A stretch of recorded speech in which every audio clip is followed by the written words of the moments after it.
those wonderful people. Once again, we urge you to share the feed on Facebook.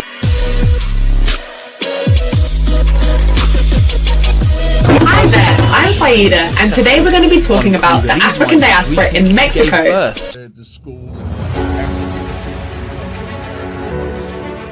Whether UK likes it or not, I have to leave this country. I became a member and a chief of the Vice Lord all in one day.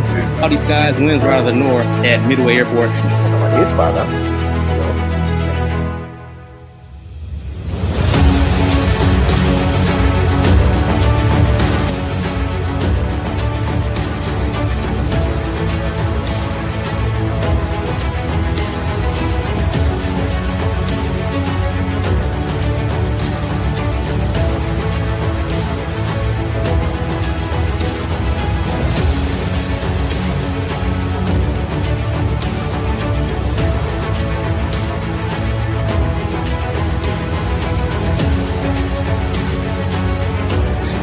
Rice and beans.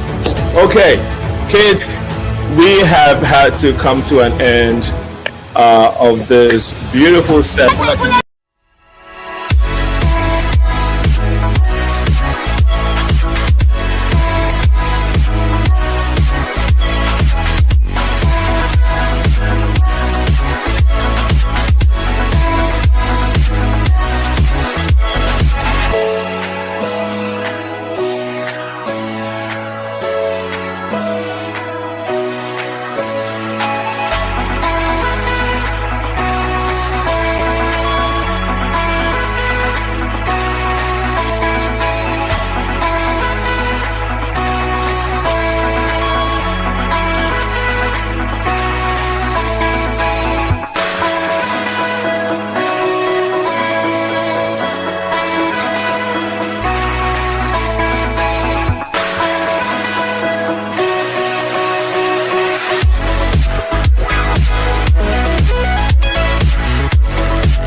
Sonny, you're muted.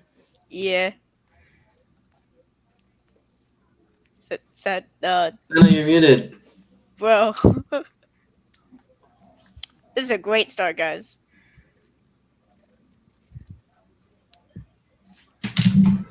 Oh.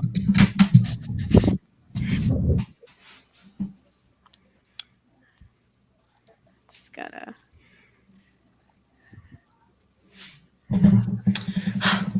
Well, now what?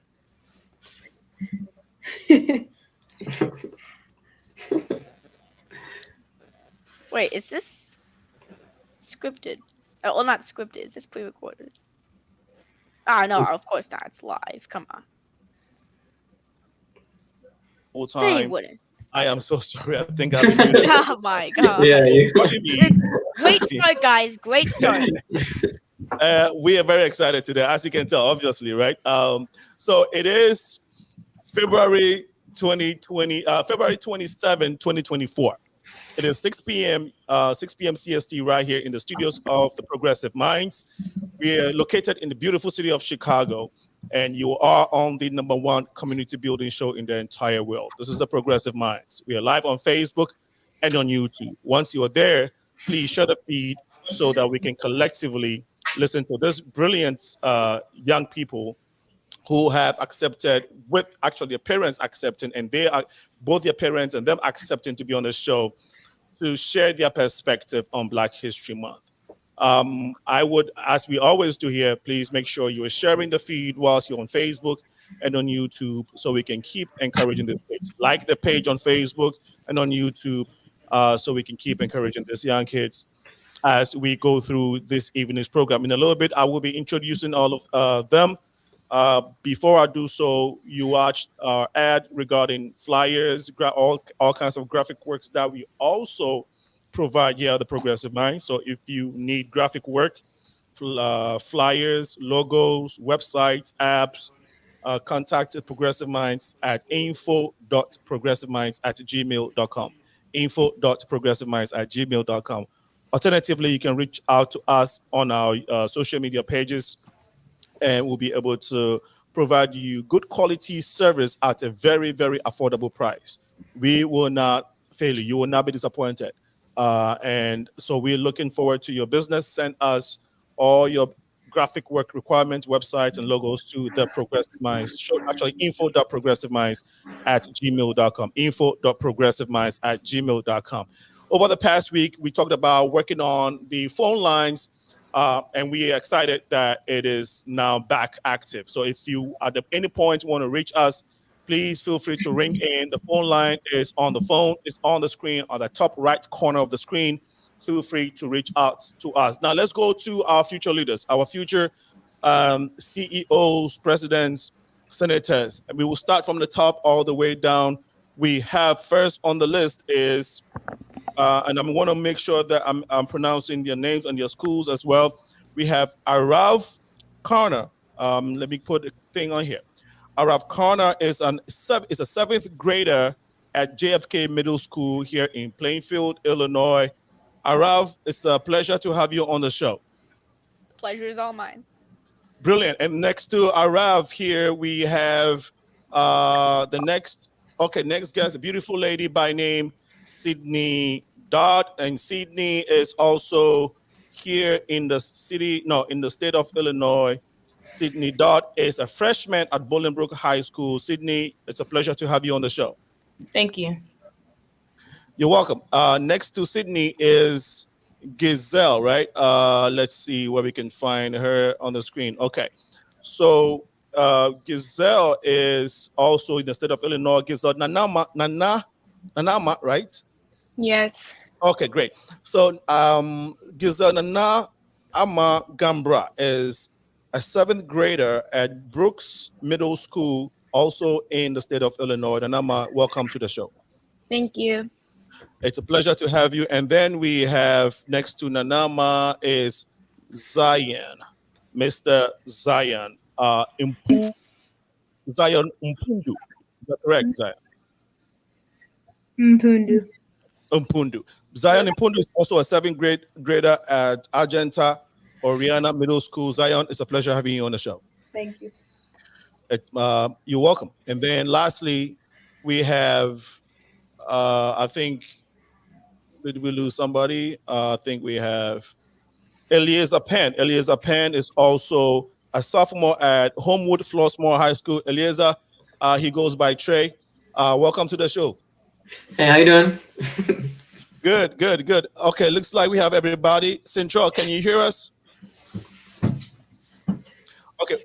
All right. Looks like we're having a bit of a technical glitch with one of our guests. Hopefully, we can get him back into the studios. But before, so while we work on that, let's go to our gentlemen and ladies here. Let's start from the top all the way. AARAV, tell us what your favorite food. Actually, today has been a good day. The weather has been bright. When you came back from school, did you happen to get out and do something already, or not yet? Not yet, honestly. Okay. Anybody got out today apart from being in school to walk their dog or take a walk with your family members or friends? Okay, Trey, you want to tell us about that? I just took my dog for a walk. I was on the phone. Yeah, that's basically all I did today. It was nice weather. Yesterday was really good. Today was decent. So I wanted to let him off on the leash, but I couldn't. Which of you likes Chicago weather? Anybody here love Chicago weather? No. That's right. Well, hey, AARAV, are you saying you love it or you don't? Oh, I like it a lot because I've been to India a couple of times. Southern India. It gets quite hot or it gets quite cold. Okay. Either or. It's just Chicago's warmer. So I'd say. you appreciate Chicago's weather? Mm-hmm. Okay. Anybody else Appreciate. Anybody else? Anybody on here would like their parents to move out of Chicago just because of the weather? Nobody. Okay, so we are Chicago lovers. That is brilliant. I guess we'll just go straight to. We have been observing the whole of this month. If you're in this country, you know that's one thing that's on the lips of everybody: Black History Month. Now, we as adults don't know if kids even pay attention to Black History Month or any other thing apart from their schoolwork, family, games, and whatnot. So let me start with ELEAZAR. Do you pay attention to Black History Month? And if you do, what in your view is what do you understand of Black History Month? Put me on the spot. No, I was going to go to AARAV. Sorry, I think I was mentioning AARAV. Okay, you said yeah. Yeah, go ahead. All right, so, well, at my school, we have a club called Culture Club. They do a lot of stuff for Black History Month, especially because they got a lot more time for that. They got time for it and stuff like that. The club doesn't get that many members though, so yeah, that's the thing. Also, I used to be a part of it, and but I had to skip it for 7th grade because I've been getting awards, I've been writing articles, I've been doing extra stuff, all that. So you said you were part of the Black History Month. Why did you join, and what were you doing there? Oh well, it's actually called Culture Club. It does like all cultures for all months. Okay. Something like that.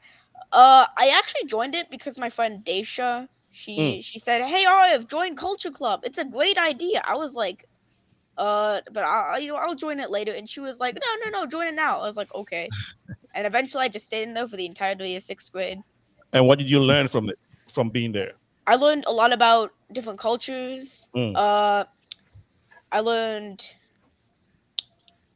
also we put up like posters in the hallway. It was pretty cool. Okay, great. Sydney, do you want to respond to the same question? Can you repeat it another time? Well, do you pay attention to Black History Month? And in your view, what does it mean to you? I do pay attention to Black History Month. It actually means a lot, especially me coming from suburban schools. They don't really like get into it as much as I think they should. So when we do have a month to finally acknowledge some of the great Black leaders, I think it's definitely like way more. I think it's better. Even I think we only have 1 month to kind of shine a light on them. So it's like I think it's definitely important, especially coming from suburban schools. Now, during this month celebration of Black History Month, whether it's on TV or in your school,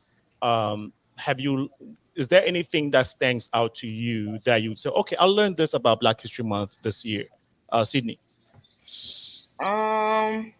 Is there any one thing that jumps at you during this whole celebrations of Black History?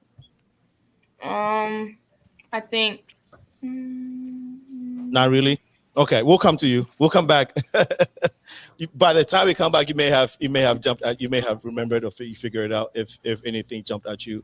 But it's fair, we don't expect you all to know all of these things, the nuances of it, and so it's fair if nothing has jumped at you yet. But we know, but just sharing sharing that you recognize it in the way that you did is brilliant. Thank you so much, Giselle. How about you? I do pay attention to Black History Month, and I think that it's good to honor those who have fought for Black people. Oh, okay. I see. Giselle, where are your parents originally from? Ghana. Okay. And is this the only month during the year that you get to learn about how Black people have fought for this country, or do you get to learn about the history in school, or would you say that you get to learn more about Black History Month during the celebrations? More during the celebrations. Okay, all right. Is there anything you would say that has jumped at you during this month that you've learned so far? a new thing about Black History Month, or just Black history and all? At school, they do teach us stuff about Black History Month. Okay. Okay, great. Great response, and I truly appreciate it. Let's go to Zion, and we'll come to Trey. Zion, same question. I feel like Black History Month is a month to celebrate the Black heritage and to appreciate the accomplishments of Black people and how far they come. Wow. Wow. Thank you so much. Trey. Yes. Same question. Okay, yeah, same question. When I think of Black History Month, I kind of think of almost, let me think the best way to word this. It would be, it's being appreciative of what I have now because of what my ancestors and people around me did in the past. Like, I'm not going to say just Black people, because there was white people who helped them and got them there too. And we have to be appreciative of them. But I would say that Black History Month is something where I get to focus on it even more than I normally do. And I get to be appreciative because all my life I've always lived in like suburbs or like white neighborhoods. I used to go to a school where I was the only Black person there, and it was the fact that I can do that and not be uncomfortable or anything like that is I'm really appreciative of it. And I think Black History Month gives you a moment to like focus on that. Focus on that. Some people have said, why should we even celebrate Black History Month? And I am sure that some of the responses that you all have given us tonight would perhaps be the response or the answers to those questions that others are people have been asking. Arav, I know you have. Go ahead, Arav. You have a hand up. Go ahead. Yeah. I just want to say, you guys' responses were a lot more brilliantly worded than mine. I just kind of said something about, oh hey, we have this club and everything, and you guys are like, you guys are writing poetry at this point. Okay, great. Now, having heard what everybody else shared, anybody else wants to add something that they just remember to add to the response earlier? I think I'd add that because I know I answered the question of what Black History Month means to me, but when it comes to do I pay attention to Black History Month, to be honest, I haven't paid attention most of my life. It's been mostly like the past couple years now that I've gotten a little older and a little bit more mature, which really sucks because even today I was like preparing for this and I was like, oh, I gotta learn some stuff, and now I'm sitting here with literally nothing in my mind. I mean, I know a decent amount of trivia and everything, but I don't know enough, it feels like. And the fact that I'm sitting here and I can't really say everything that I'd like to say, is really that I like that. Yeah, that definitely feels a little bad. Great. Thank you. Thank you for sharing, for adding that, Trey. Sydney, you've been smiling this whole time. It looks like you want to say something. No? Who you want to? Go ahead. No, I'm good. Okay. Who here has learned, again, something very peculiar apart from what Trace ELEAZAR shared with us about Black history that would like to share with us? Anything peculiar? Okay, so I understand. Now, my next question to you all is, yes, you've paid attention to Black History Month. You've heard some of the conversation that is going on. How about your favorite, I would say, civil rights leader or anybody in Black History Month, any of our ancestors who did something significant that stands out to you that you want to look up to or inspire you or anything? Anyone has anyone like that?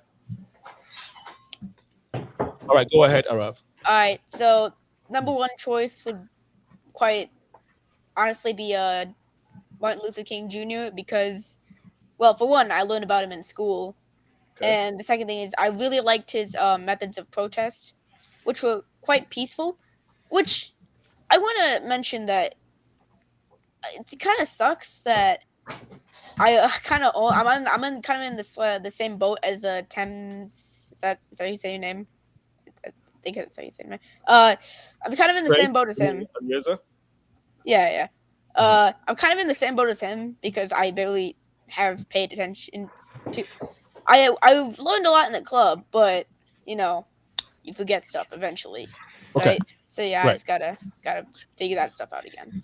So for you, it's Martin Luther King and how he led the civil rights, right? Yeah. Okay. And you said you like how you led it peacefully without violence, right? Hmm. Okay. So would you want to emulate that if you were to become, if you grew up and you wanted to go into anything like that, would you want to stick to that, or you think that by then your ideas, your philosophy to life would have changed and you would like to adapt your own? I know this may be a little bit more above you, but you think this is somebody you would like to emulate when you grow up? The general peacefulness, Okay. and I'd say I'd like to emulate that. Awesome. Thank you so much, AARAV, for sharing with us. Anybody else has a Black history hero, civil rights hero? Okay, Zion, go ahead. So one of my favorite Black history heroes or whatever is Thurgood Marshall, because he was one of the first chief justices on the Supreme Court that was Black, and he also helped with segregation in schools and segregation in general. And that's true, because I heard he was a very famous lawyer, very brilliant. Okay. Are you studying to become a lawyer in the future, Zion? Probably not. I don't know. There's something about you that looks like a lawyer, but you know, this is just me. Okay, great. Anybody else? Thank you so much, Zion. We appreciate that. Okay, Trey has something for us. Go ahead, Trey. I'm not even gonna say someone like too far in the past or anything. I'm gonna say even right now, I want to be a director and everything. So I kind of look at like actors or directors or anything.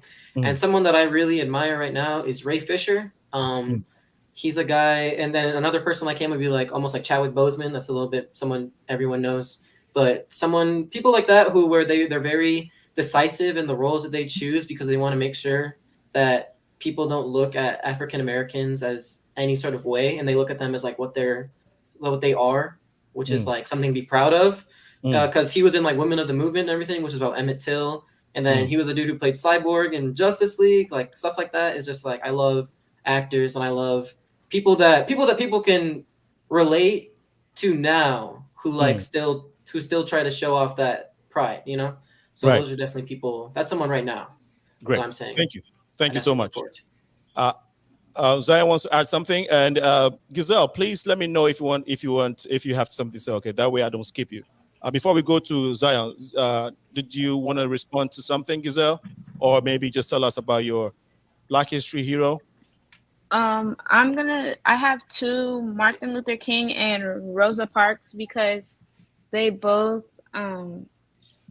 fought for the segregation, and they both fought, and they didn't like how colored people had less fortunate things than the non-colored people, so they fought for the Black people.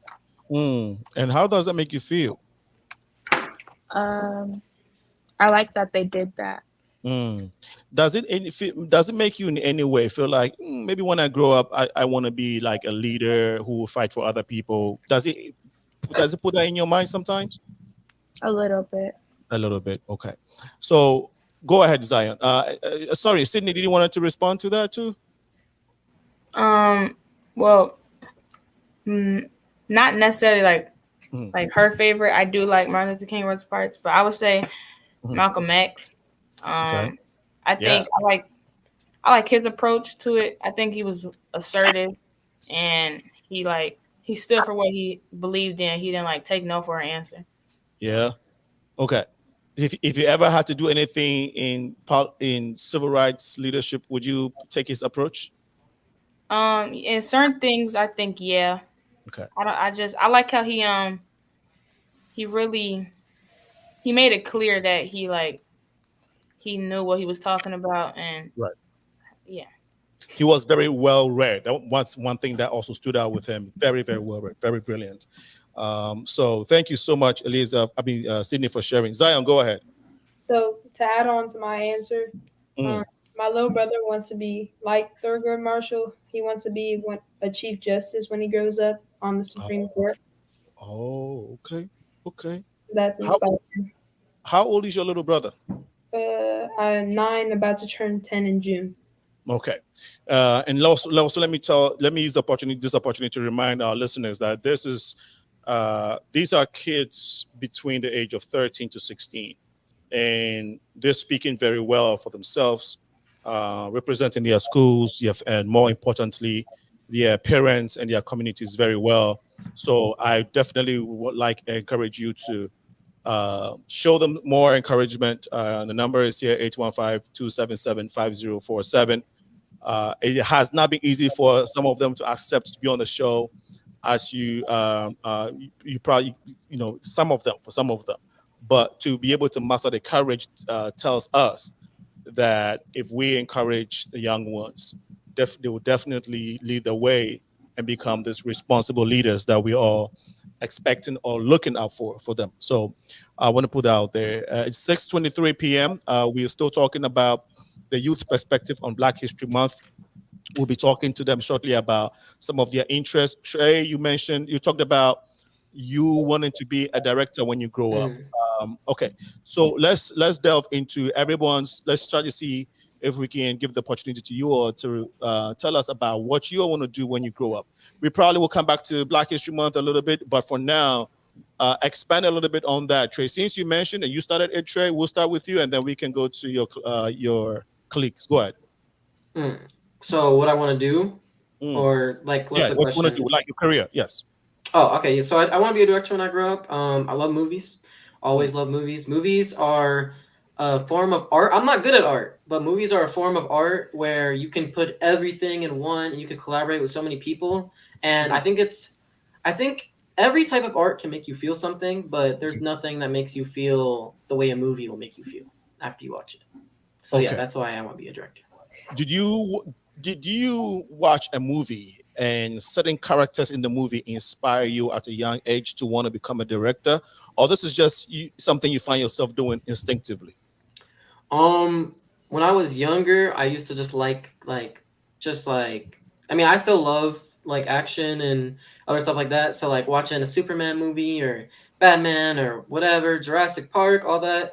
And now, movies that inspire me, are movies like Life is I go a little bit. This is a little bit more old school, but the other day I watched Life is Beautiful, and that was actually the Holocaust film, and that movie was it's just really it just kind of made me think of a couple things differently, and it also was yeah, I have to get into this because there's so many things that I want to talk about. So yeah. Okay.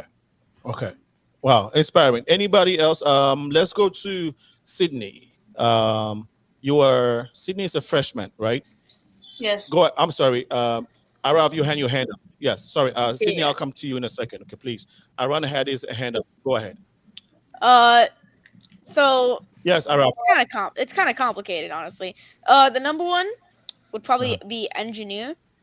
But I've just had it's probably be space engineering because there's so much in the past 50. We went to the moon in 1970, and we're trying to go back there. The space race started in 1960, and in that same decade, we landed on the moon. If we could start a second space race, we could be to Mars, Jupiter even. And that's why I want to go into space engineering. I want to form a company like SpaceX, except have fusion engines, atomic powered engines. There's Orion drives. There's so many types of engines that I could use. It's going to take a lot of money, but I believe there's a future where spaceflight becomes routine. Wow. Trey, I know you can relate to that. You were nodding your head when you was talking about it. But Zion has something to say. Go ahead, Zion. No, but go ahead. Sorry. So like my dream job would be to be in the NBA, play basketball as a profession.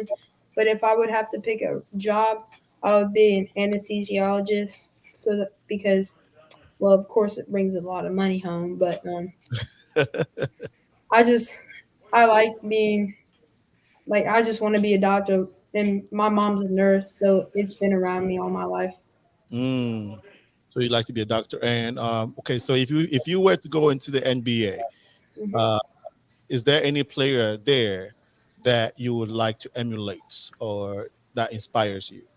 Giannis, because I mean he's probably one of the most dominant African American. Well, not African, but he's African. I was about to Yeah. say American, but Uh, he's one of the most dominant African players in the league right now. mm, mm. Wow. Thank you for sharing. Any anybody else wants to go after Zion? Sydney, are you ready, or Giselle? Yeah, I'm good. Okay, go ahead, Sydney.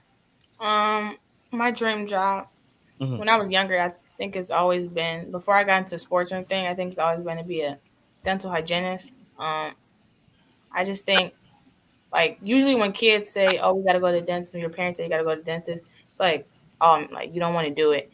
Mhm. Going to the dentist has never been like a bad thing. It was like a fun environment for me. Maybe it's because the dentist I went to, but they made it fun. So I just feel like that's what I want to do. But I'm in sports, so if I did get like a scholarship to a school to play basketball and I made it far, that would be my choice. But if basketball just doesn't work out, then I would Mm, definitely go into like the dental field. mm. All right. And is anybody in the NBA now for you? No, WNBA and NBA. Anybody in Um, this? Yeah. I don't really watch a lot of WNBA, but PA. My favorite player is Stephen Curry. I like he has a good. I don't really have a. I think I need to work on a good shot. So he's definitely a good shooter. That Shooter. yeah Okay. yeah. Great. All right, Giselle. Thank you so much. Arav, Sydney, Zion, you all gave us brilliant idea about what you all want to do in the future. Really appreciate that. Thank you so much, Giselle. I would probably want to be a businesswoman or a nurse. Okay, okay. Businesswoman or a nurse. Okay.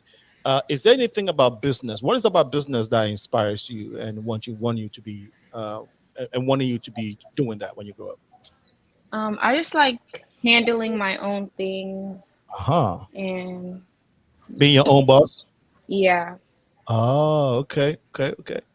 Being your own boss. So at home, you like to be independent.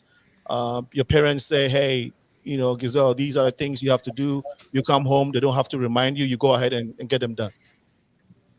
I see. So Giselle wants to be her own boss, her CEO. And what business are you thinking of any business yet, or you want to wait a little bit? I want to wait a little bit to see what I want to do. When you watch TV and you go to the store or go to the mall, I'm sure you look at business, you see businesses and all of that. Is there anyone that's just jumping at you at the moment? Not really.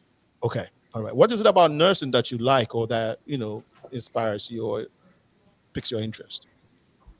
Mm, Kind of like helping others and like the money that you can make off of it. Okay.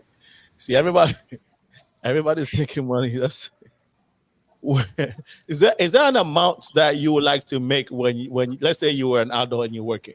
Is that do you already have an amount that you like to make yearly, Giselle? Around 400,000 400. a year. Okay, that's still a lot though.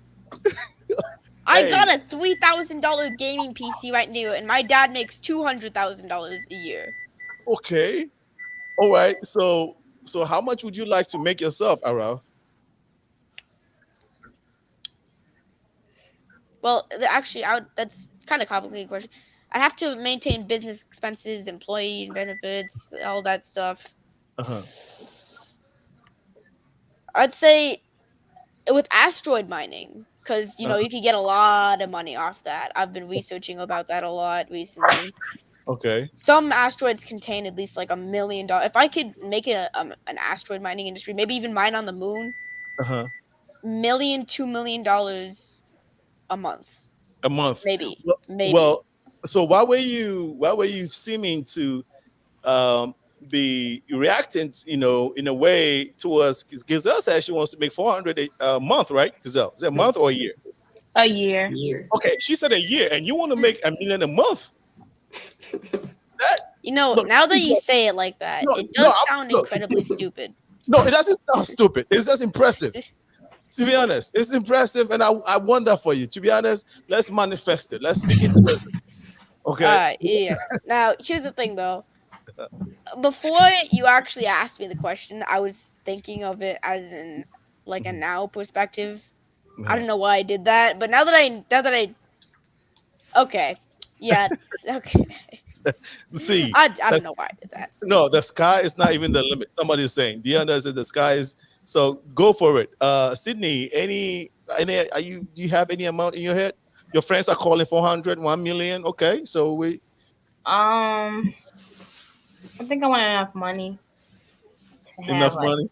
a nice home, nice family. So I think not even like 6 figures, like over 6 figures. So like I don't know, like 200,000, 300,000. So I'm comfortable for me. A year. Yeah, a year. Okay, Zion, do you have any figure in your mind as of now, or are you waiting? I mean, I would want like 300 billion, but Yeah, that's a stretch.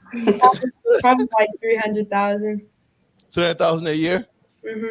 Okay, so Trey, how much do you have a figure in your mind as to what you want to make when you grow up? No, I don't have a figure, but enough to get my mom off my back. That's all I want. Yeah, it don't matter. It don't matter where it come from.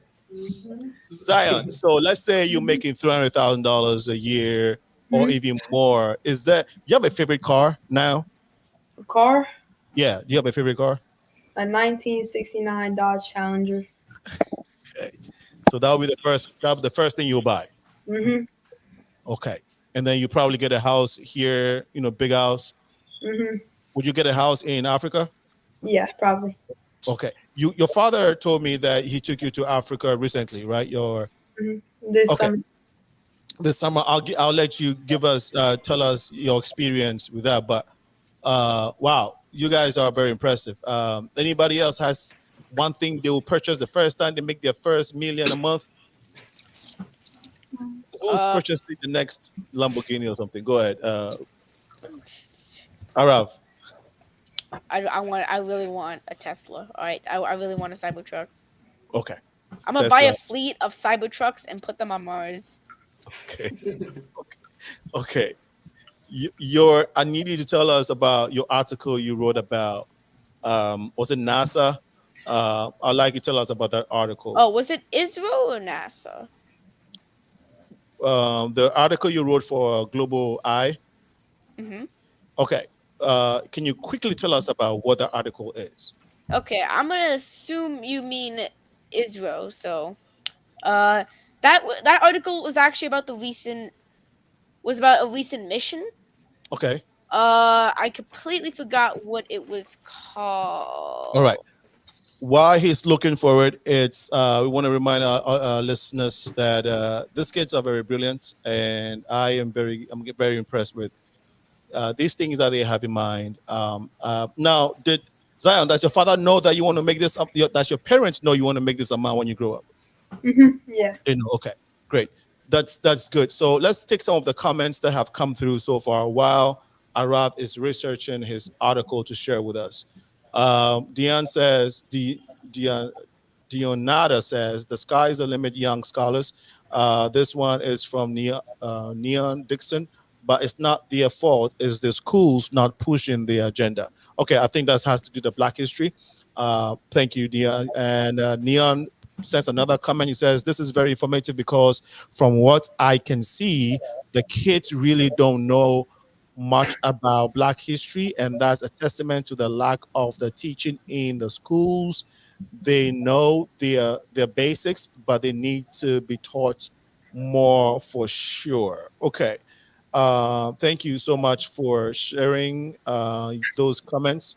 Cha says good stuff.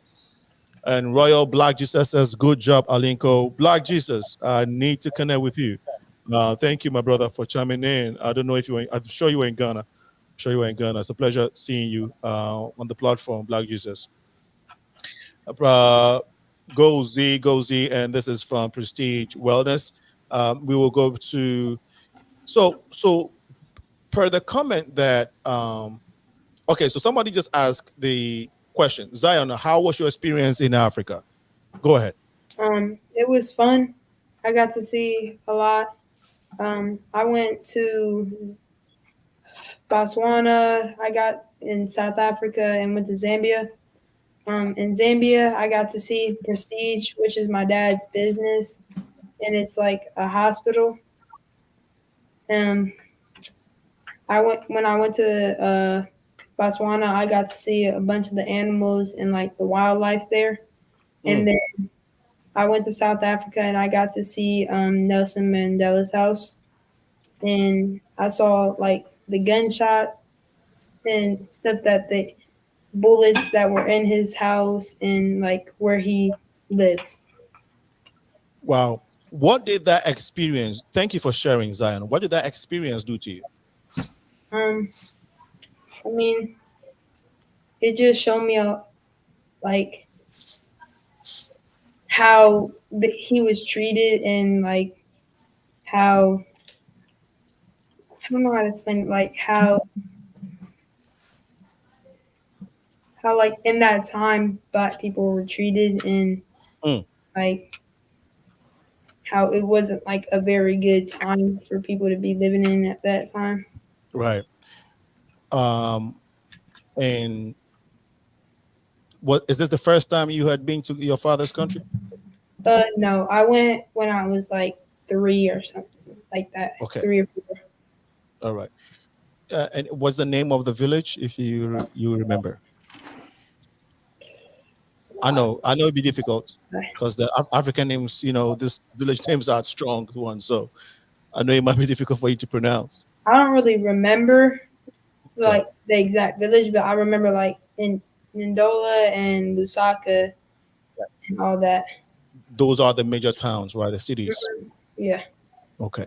Apart from these experiences that you had, what about seeing your nephews and cousins? I mean, no, sorry, your cousins, your extended family members, how people live, the food they eat, and how the kids play. Did you see any difference? And if so, what are those little things that was an eye opener to you? So it's pretty a lot of the big difference because like how me and my cousins play, we can go outside and like go to the nearest basketball court and just play basketball, or we can go on our video games and play with each other. But like how in Zambia they like when me and my cousin had to make a ball out of plastic to play soccer. Like I got to play with my cousins in like a big soccer game, and we so it's just a lot different. And the way like they eat dinner with each other every night, and the food's just different. If you say different, is that spicy? I mean, it's not so much more spicy. It depends. Like my dad will put so much spicy stuff on it until he cries. Until he cries. Yes. That's how you know it's good. You literally see tears coming? That's how you know it's good. Wow. Okay. Would you like to go back again? Yeah, definitely. See how what's it with Africa that wants you to go back? It's so like here in America, like me and my cousins we all live apart, so it's different from how like in Zambia everybody's together. So we can like, and there's just so many of my cousins and stuff that it's so fun. We can play big games and stuff. You think it's good like that? Do you think it helps them the way their culture is? Mhm. Would you want that kind of thing here? Yeah, they're very close. Yeah, yeah. You think that in the absence of that kind of closeness and togetherness and the kindness that all that you shared, Mhm. do you think that we lack a lot of that in this country, or even in the culture that we find ourselves here? I mean, yeah, because like in Zambia and like in Africa in general, Mm, all they have is that each other, family. That's pretty much all they have. mm, However, like here, we have we can go to like big places to go meet new people real quick, mm. or like can play on the video games to meet new people. However, like they just have each other. They have such a strong bond with each other Right. that it's so different. That does it make you appreciate the things that your parents give you here even more? Yeah. Yeah. Wow. Thanks for sharing. Anybody else want to add to what he just shared? Nanama, have you ever been to Ghana? Once, Okay. but You want to? when I was really, really little, so I don't really remember anything. Okay. All right. Anybody wants to add to what Zion just shared with us? Okay. Now let's go to something that I wanted us to talk earlier. And Arvan, Arav, I'll come to you in a second. I still remember. Trey, earlier you talked about, and when we were discussing Black History Month, your takes on your views on Black History Month, you all talked about what Black people had done, what they'd been through, stuff like that. As you know, kids, as Black and brown skin, kids in your schools and in your communities, do you get to experience these type of things that our ancestors, stood for, which is why we celebrate in Black history?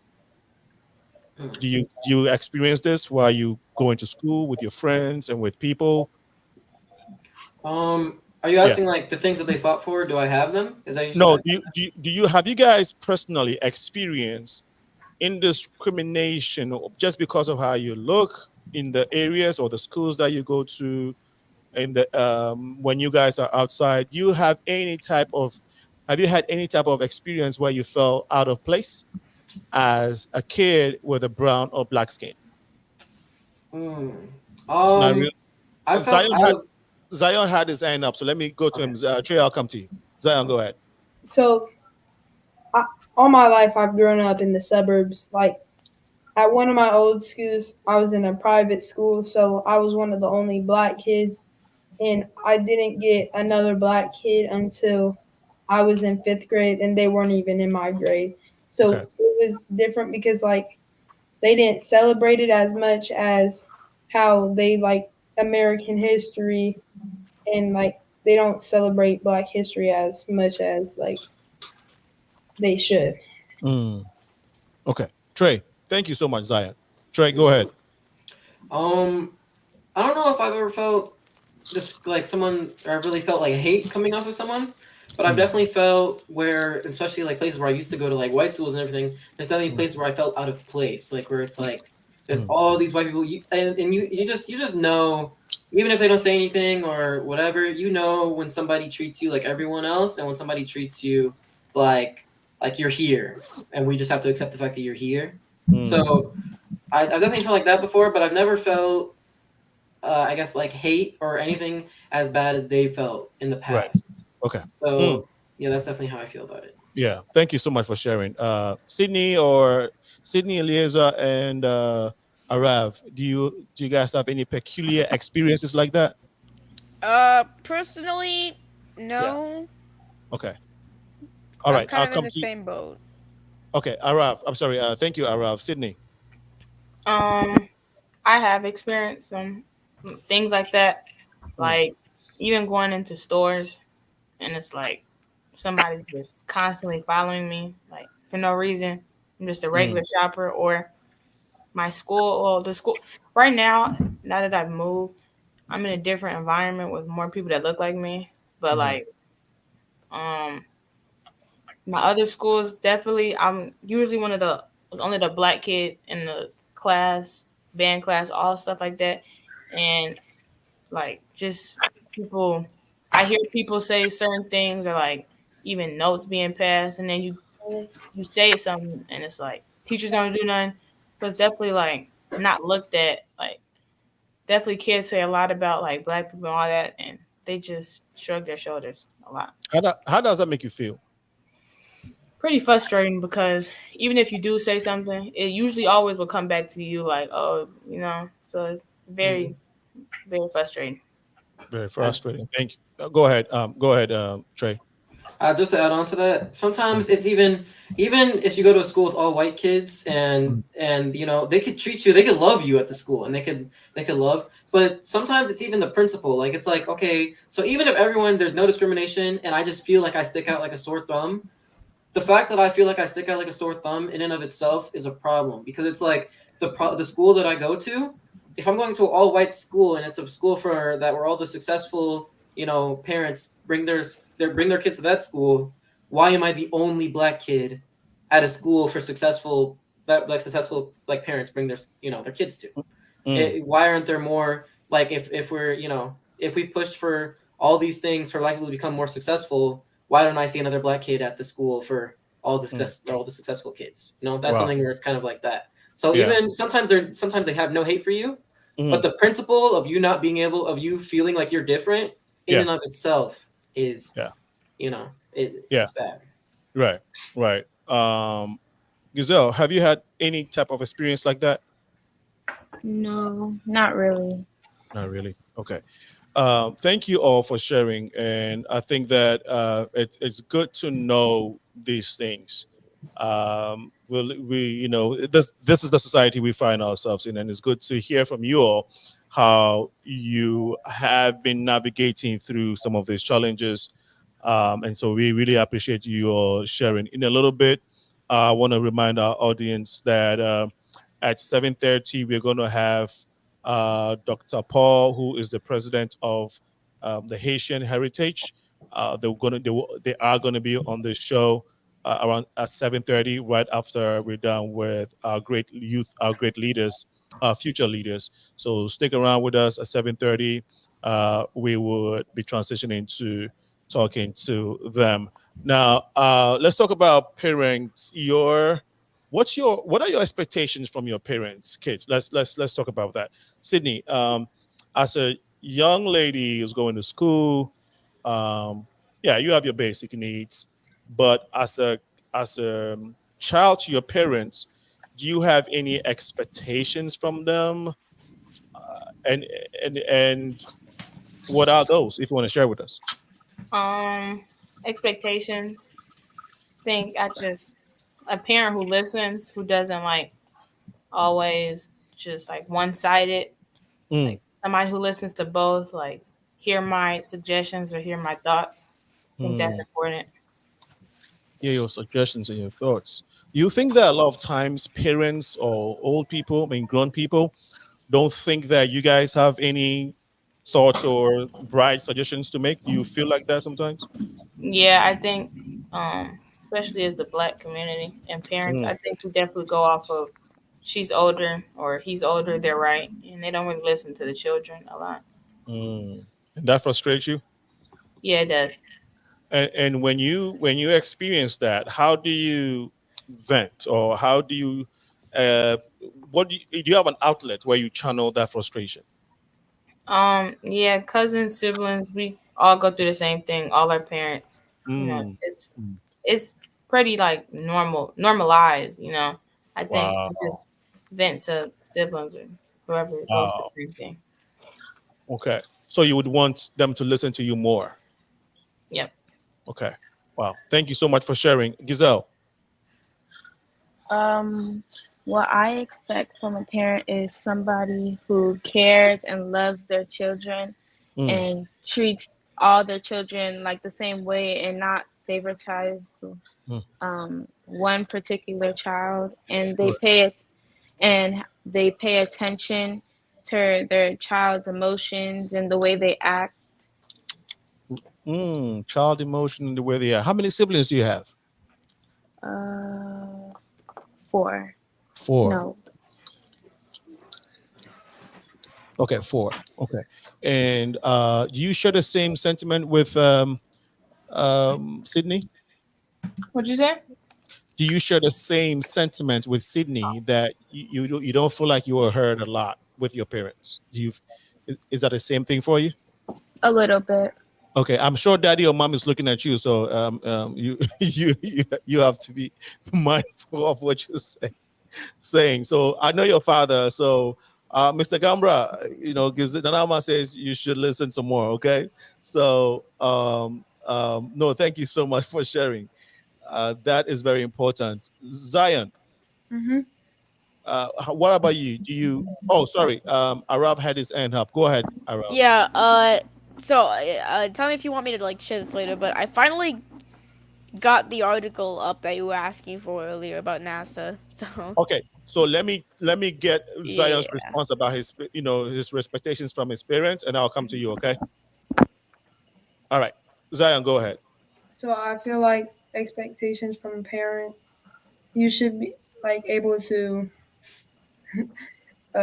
talk with your parent, be able to like talk with your parent and have them be able to listen to you and like just love and be respect out of them.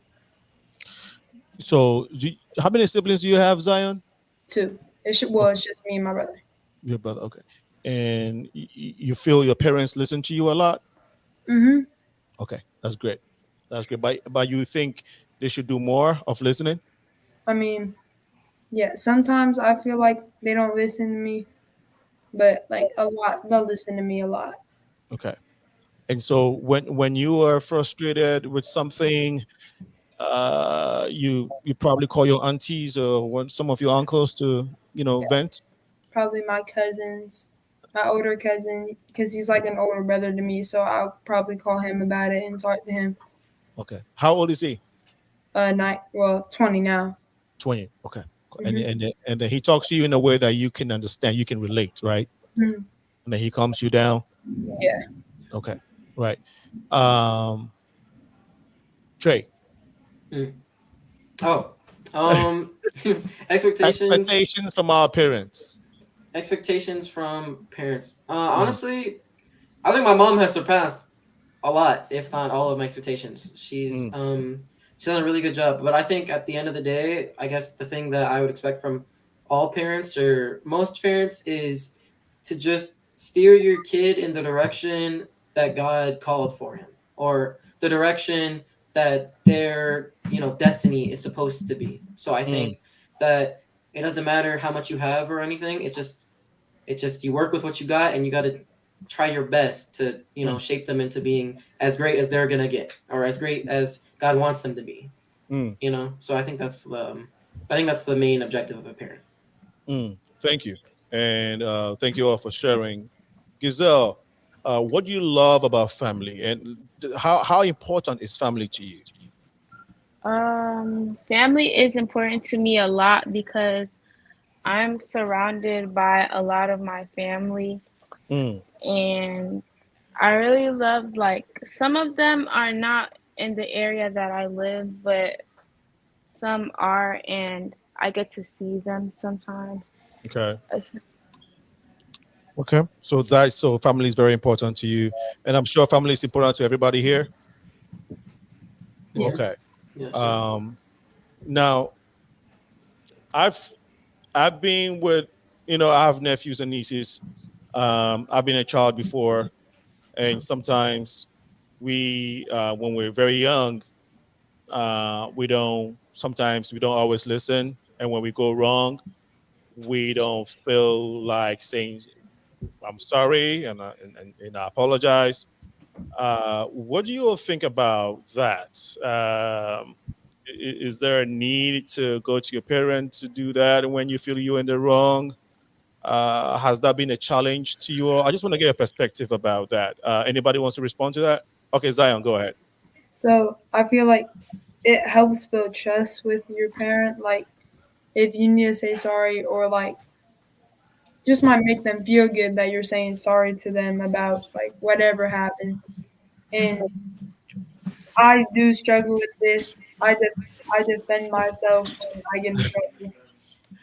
Okay.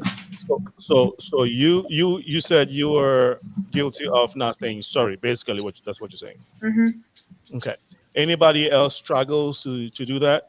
Anybody here? Okay. Arav has owned up. Anybody else struggles Yeah. to go? Okay. Trey too. Okay. Yeah. Okay. Okay. Giselle, Sydney, you're good. Sydney's a good girl here. No issues. No. Okay. Sometimes I think sometimes. So let me just take the opportunity to to respond to say this, right. Like I said, we've all been young people. I've been one before, and I would like to say, and I really like to appreciate you young people for coming on the show and sharing these deep things and your thoughts about everything. But I also want to say, you can look at me as a big brother, big uncle, big friend. Uh, I want to encourage you all to do that, to take that seriously. Okay, that you can go to your parents and say, "I'm sorry," if you know you were in the wrong, because we all know when we do something wrong. And when you do that, guess what? Because you want to be heard. The same way you want to be heard, your parents want to be heard too. So the same way you have feelings and you get frustrated and you're angry, parents go through that too. Imagine they have to go to work every day. They have to make sure that you have all the things you need. They have to deal with the struggles out there. You guys shared about how sometimes Black people go through certain things. Now your parents have to deal with all this harshness that society throws at them. And when they come home, they don't even let you know what they went through. They don't even let you know the struggles that they went through. All they want to do is to make sure that you are good, right? And to provide your needs. And so imagine they're going through all of this, and they are also going through these emotions and this hurt and this frustration. And then you are their joy. They come home, and if you're not doing the right things, the basic things, then of course you're going to compound to their frustration and their pain. So you are the last people to want to do that. Okay? So as simple I am sorry, I apologize, just goes a long way in healing them, motivating them, so that they can always keep going out there to work on your behalf and take care of you guys. Okay. I really just want to make this passionate appeal. I hope that I was fair by my request to you guys. Yeah. Okay. Great. Yes, sir. Thank you so much for listening, and I appreciate it. Arav wants to share. Arav, we're almost 7 p.m., but we have a few minutes. After 7 p.m., we still have a few minutes after 7 p.m. So Arav, All right. quickly tell us about your project, and then we will go back to our beautiful guests, our great leaders, to share a few more things, and we shall wrap up this conversation. They have been wonderful so far. The phone line is 815-277-5047. 815-277-5047 if you want to call and encourage these young leaders. Trey want to say something, but can you have Araf finish? Yeah, I got you. Okay, go ahead, Araf. All right, so this article was about the joint mission between NASA and Israel. The mission itself was called NISAR, and it was a synthetic aperture radar. NISAR is supposed to be able to scan the entire world in just 12 days and observe weather patterns, see natural disasters, sea level rising, ground, all that stuff. Anything a geological satellite can do, it can do faster. And this joint mission is most likely gonna lead to a very beneficial companionship in the long term, as it fosters a stronger alliance between both parties, and each side will have access to more science than they could achieve alone. Jeez. Did anybody else hear the lightning outside? No, we don't. Oh. Yeah, I hear there's going to be a thunderstorm tonight. It's already going on in your area? Yes. Okay. I hope you're safe. I'm inside a house. Okay. So Good. safest I can get.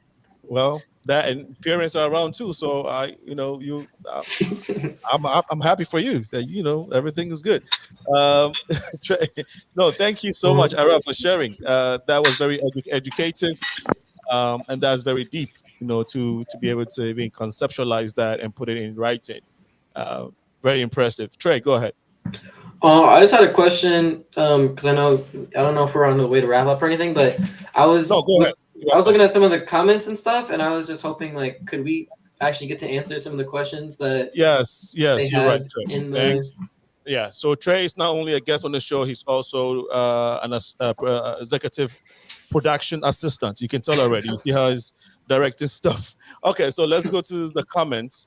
God bless you all, our young, bold, and noble kids. You have done great. You have done great. I enjoy the program. Kudos.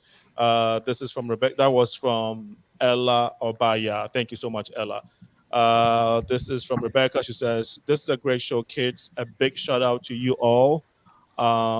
This is from these young people are very inspiring.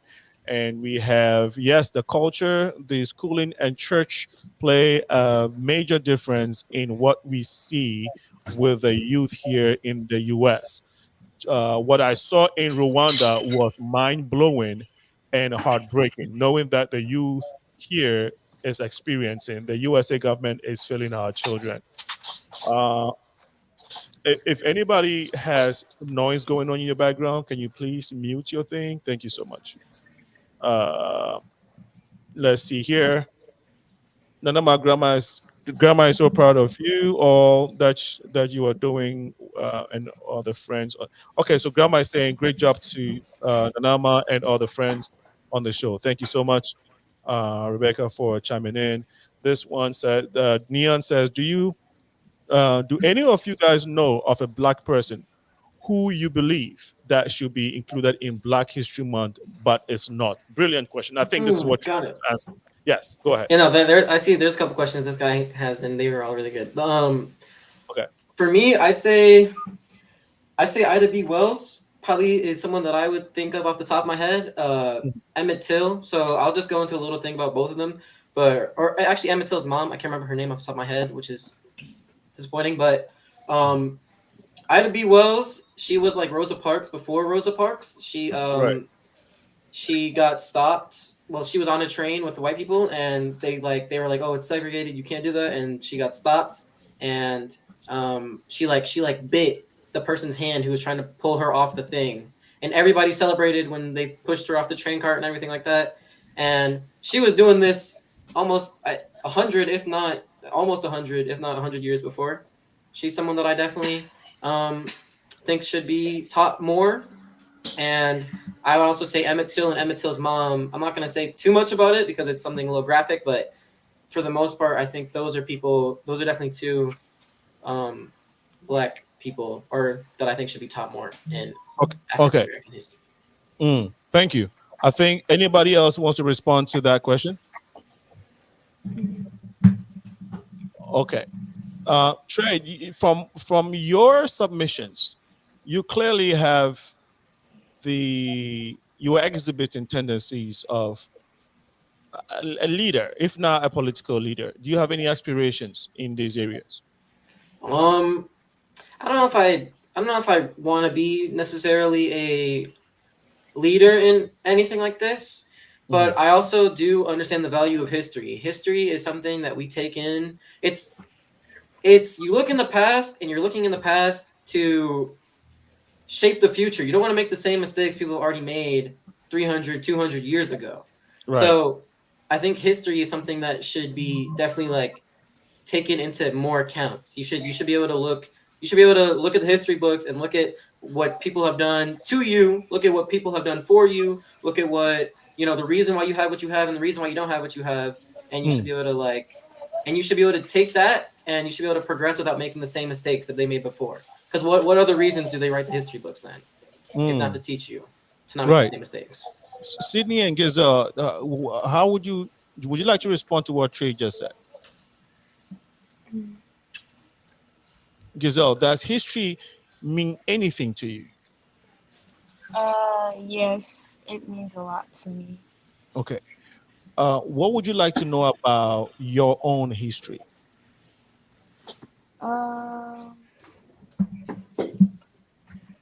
For like certain events in history. I would like to know like why people did it. Like what was the reason for the start of stuff, or like I just don't know. But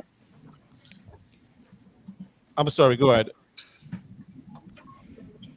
um Yeah. Okay. So I'm sorry. I think there was a break in your in my feed, so I didn't hear everything. But I'm sure you responded to that. That was from my feed. But thank you for responding to it. Anybody? Sydney. Yeah. Go ahead.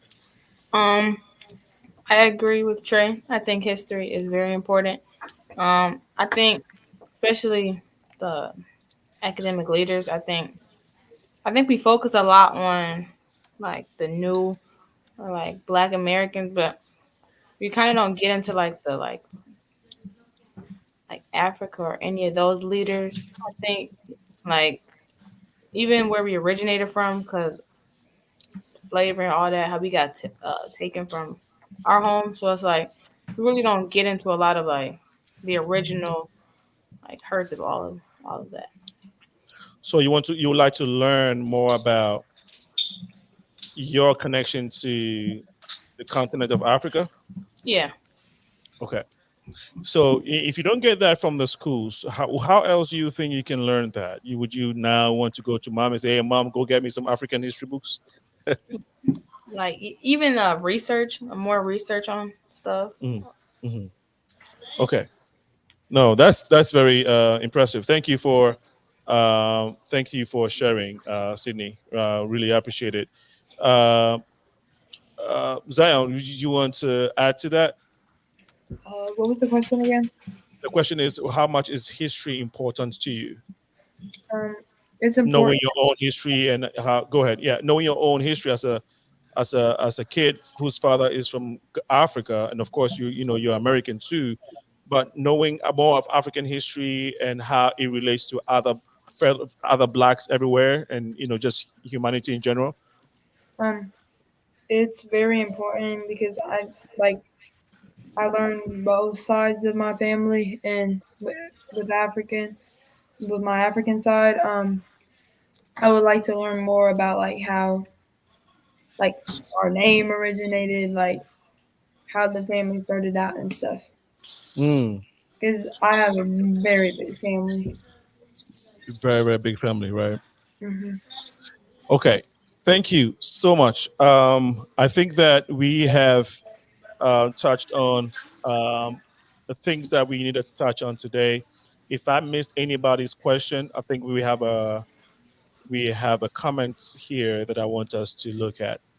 And Trey, remind me if there's a question that I'm missing that you wanted to respond to. Zion, your family, Arizona is watching, and I love that you are speaking so well and have such great insight in this topic. We love you. Thank you so much, Sarah Swofford. Zion auntie, Zion. Yeah. Okay. All right. So anything else that we missed that anyone wants to respond to before we wrap up the show this evening? Go ahead, Trey. There was the second thing that Neon Dion said, which was he said that this was very like informative to see what the kids know, but he's saying that we definitely know the basics of African and African American history, but we just don't know. We need to be taught more, is what he was saying. So Yeah, that's his question. Yeah. and he was basically, and I think it's not more so me answering the question in like any sort of way, but I want to say that I definitely do agree with him, because even now, not being able to give you as much history, like I know I can give you trivia and everything, but the fact that I can't say everything is almost something where I like after the show I'm gonna be doing more research and everything, because it feels kind of like it feels kind of embarrassing to not know as much as you should about the history of the people who make your life as easy as it is today. So that's I think his question is probably one that I'd go over. Awesome. One that I As we let's talk about favorite food. Anybody here has a favorite food? Or we just like everything? Okay. Arav, what is it? Pizza. Pizza. Okay, favorite game? Oh, game. Kerbal Space Program. Okay. Favorite sports team? Team. That's the question. Oh, I guess I'll do baseball. Pirates. The Pirates. Favorite sibling? My sister Adia. Favorite auntie or uncle? Uh, she's the auntie. Your dream place in vacation? If you wanted to go to vacation, if your parents want to take you somewhere, what would you, what is that dream place for you? Disneyland. Disneyland. Okay. Same question to Sydney. Favorite food? Seafood. Okay. Favorite sibling? Both my brother and sister. Okay. Favorite uncle or auntie? My uncle D, my uncle Say. Okay. Your favorite spot if you were to have a, if you wanted to go somewhere, is there a favorite spot that you would like to visit that you have not seen yet? I want to go to Jamaica. Want to go to Jamaica? Okay. Anything spectacular about Jamaica you want to go? You want to just go see the place because people talk about it a lot? The beaches. I want to try a lot of the food there. Oh, okay. Okay. They have spicy food. There's a lot of spicy food in Africa too. So, just think about it too. Okay, Jamaica, and then you can go to Africa and have some spicy food. I was just joking, but thanks for sharing. Did we ask? No, favorite game. Favorite game? Fortnite. Okay, Fortnite. Okay. Who else plays Fortnite? I played that. Oh, okay. I'm still unranked. Okay, we got Fortnite players here. I wish we can find out who's the best, but unfortunately, we don't have the means to do that now. Maybe one day we'll do a Fortnite competition on the show. I'ma die within 5 seconds. Watch. Yeah. Giselle. Giselle, what's your favorite food? I don't really have one. Oh, okay. Favorite sibling? I put you on the spot. Okay. All of them are your favorites. I guess. Okay. Favorite auntie or uncle? No. No. Okay. Favorite vacation place for you? Florida or Hawaii. Nice. Same question, Zion. Favorite place? Favorite place? Yes. I don't got a really favorite place. Okay. Favorite food? Sushi. Favorite game? Fortnite. Favorite sibling, or you love everyone the same? I mean, of course you love all your. You already have two. You said okay. So your brother is your favorite sibling. That's a given. Favorite auntie or uncle? I got too many. I can't decide. Okay, it's a good thing, right? That all your uncles and aunties love you. I mean, that not love you. They all love you, but it's a good thing that you don't have a favorite, and they're all your favorite. It's beautiful. Trey. You gotta repeat the questions. Okay. Well, what's favorite food? What's Trey's favorite food? Chicken, man. Okay. Favorite place to go to? Oh yeah. Favorite place? Yeah. The house. I like me home. Favorite place is the house. Okay. That's an easy one for mom. That's a new one. I love being home. Yep. Okay. Favorite game? Favorite game? I like Batman Arkham. It's a good game. Okay. All right. All right. I think that's about it. Now, bonus question for everybody. What would you say is the one thing that you have learned on this show? Let me start with AARAV. Anything that you have picked on or just noticed or learned on this show that you want to share? If you haven't, it's fine as well. I just want to give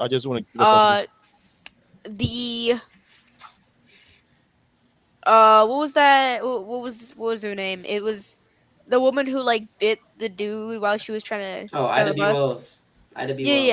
Yeah. Okay. So that's what you learned on the show. Okay, thank you for sharing, AARAV.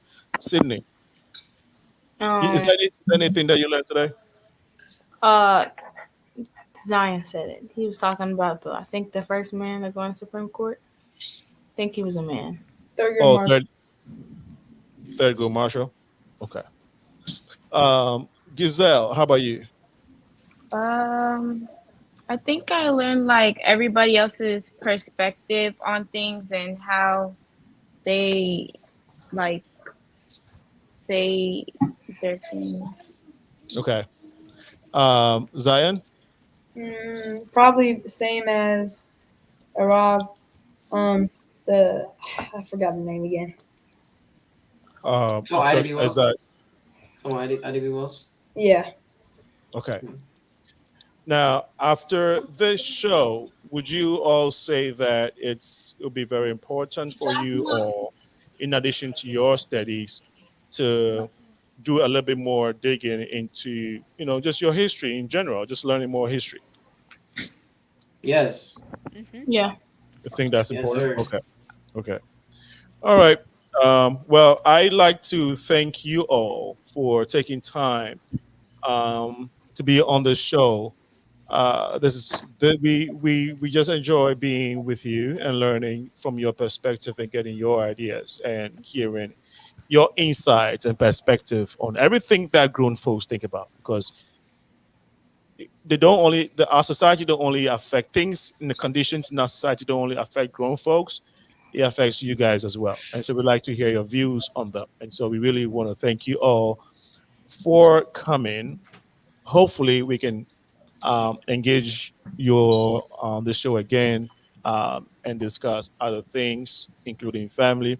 So we would like to give you all your closing remarks, a chance to give us your closing remarks, and we will start with let's start with Giselle. Giselle, give us your closing remarks as we bring this show to an end.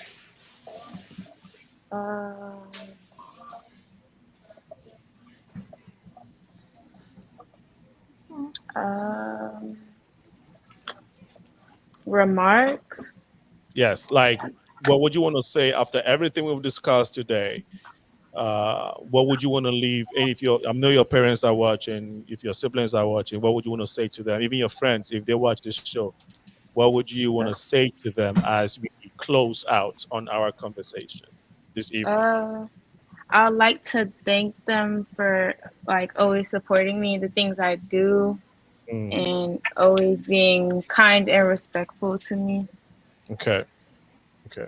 Thank you so much for sharing, Giselle. And then we want to hear from Zion. Go ahead, please.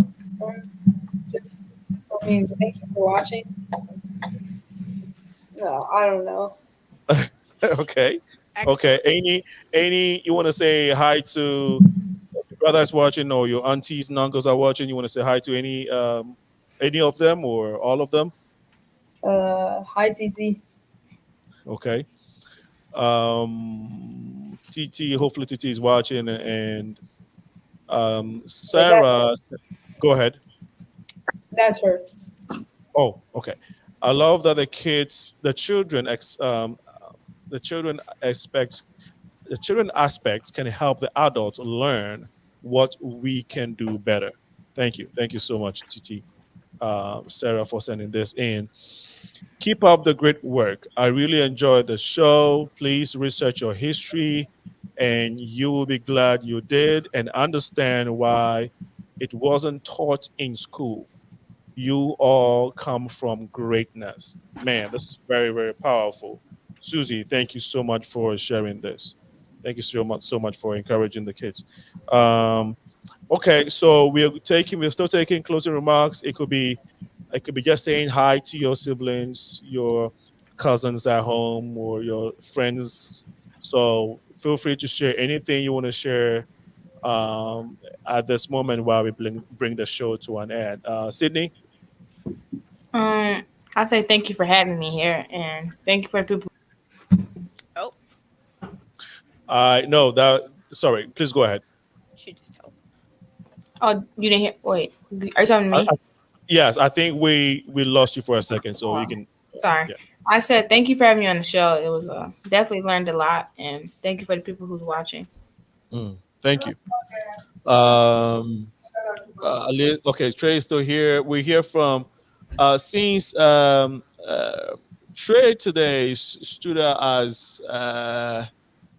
Would you all agree that Trey actually gave us a lot of history? I'll say information, right?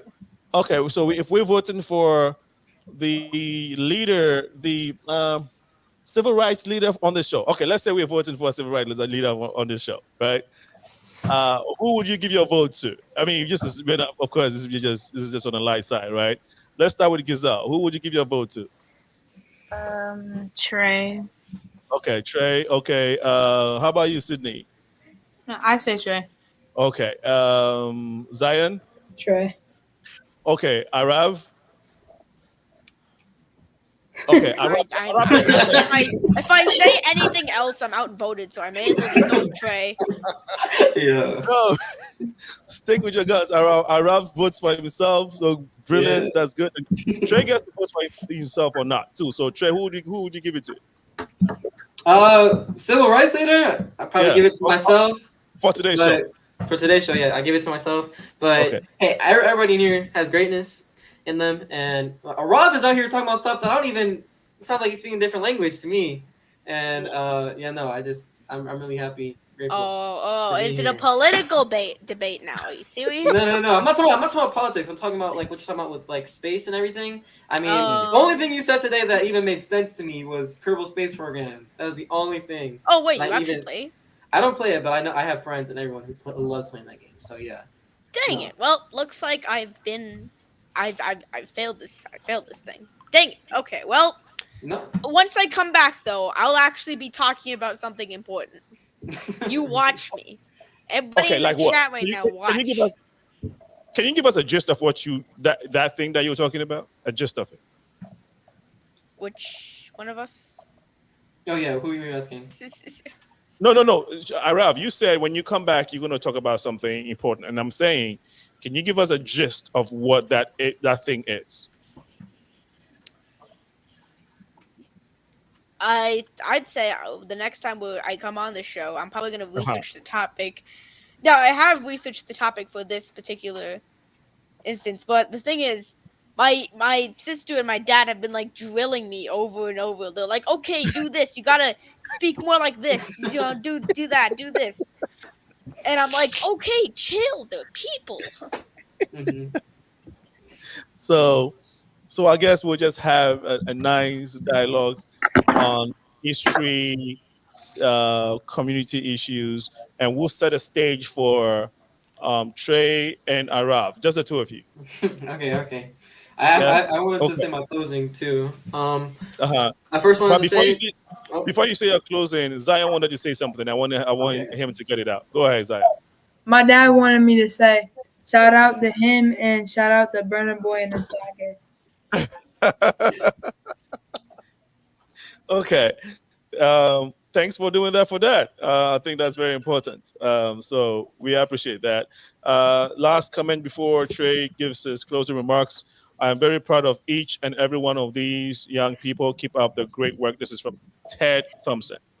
Okay, Trey, go ahead.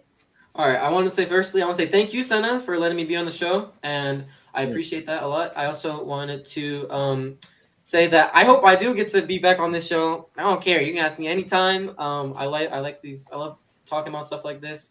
And if anything, I wish we had more time because there's a lot of things that I want to talk about more. So you can hit me up whenever. And okay. I wanted to say thank you to my mom.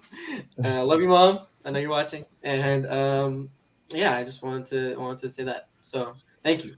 Awesome. Well, thank you guys. Truly appreciate your opinions, your candid opinions. You came out from your heart and you spoke your minds. Really appreciate it. I think Arav wants to add something to his last comment. So Arav, go ahead. So I just want to say for my closing remarks, thank you guys for everything. I like the hour we've known each other. I want to thank you for that.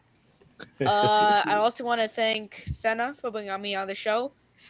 I probably should also thank my dad, because the day that I actually heard about this was I was playing a game and my dad was talking on the phone behind me, he was like, "Oh, hey, yeah, they want Ario for this show," and I was like, immediately screamed, "I'm in!"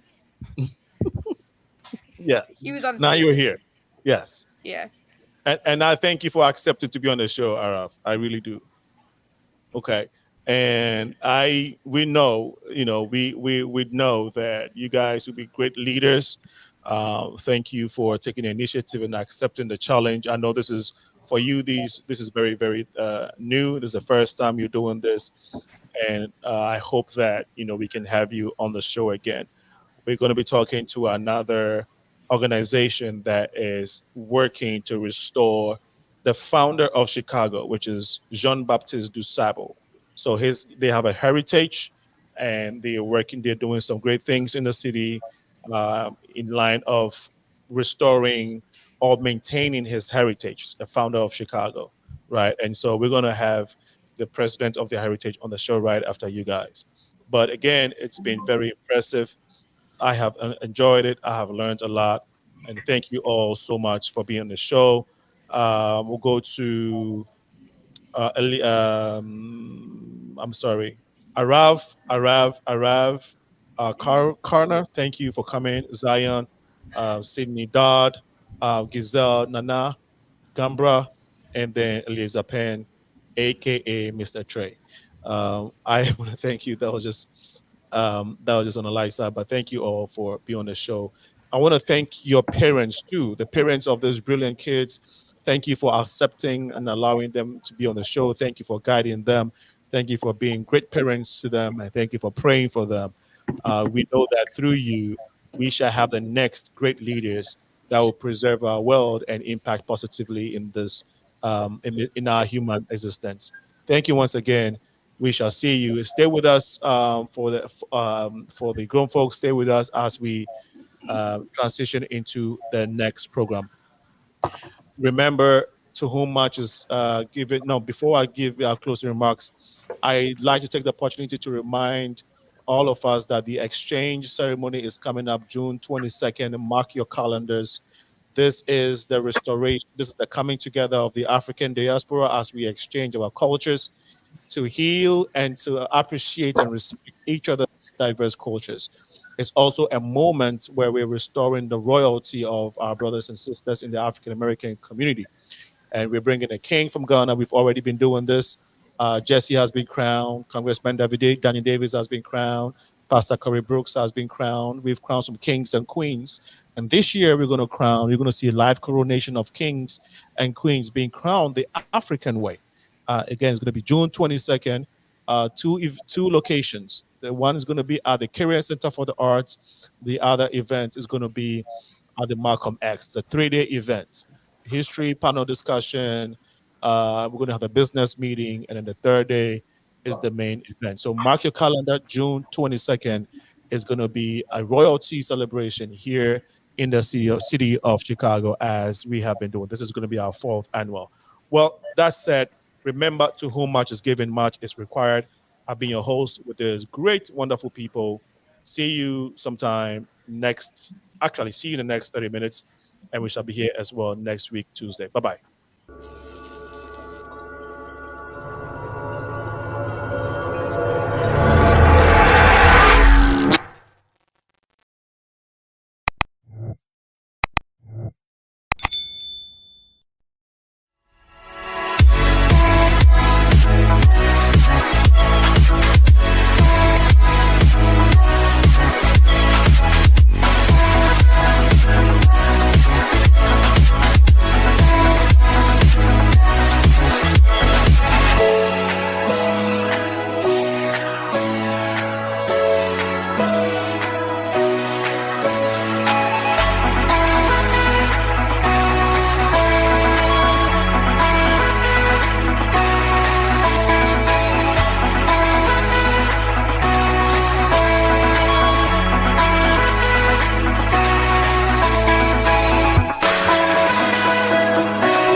Welcome back to the show. This is the Progressive Minds. We just got through with this brilliant kids that you will just listen to.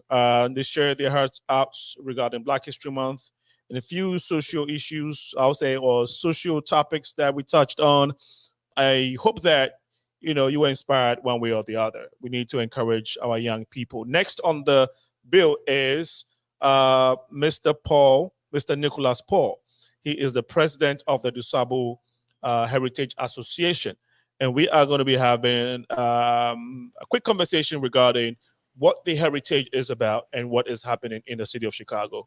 Mr. Nicholas Paul, welcome to the Progressive Mind Show. Thank you very much for having me tonight. So I heard a lot about you, but we're glad to join you now. I can put a face to the voice as well in the name. Thank you. It's a pleasure, and I hope that everything you heard were good things. Yes, so far nothing bad. Okay, so far I hope I don't disappoint you now. For the next 30 minutes. Sure, thank you. Thanks for having us. I appreciate it. You're welcome. It's a pleasure having you. And has anybody told you that? I mean, are you a musician? Excuse me? Do you have a music background? Do you sing or no? Not at all. Have you ever worked on radio? No, I've heard a lot about that. So, no, I have zero talent in that area. But I'm sure people have talked about the similarity with your voice and Teddy. What's the name? This famous guy that has your voice. Barrington White. Yeah, Barry White, Lou Walls. I heard it. You've heard it all. Okay. So it's not just but me. I'm not that talented at all.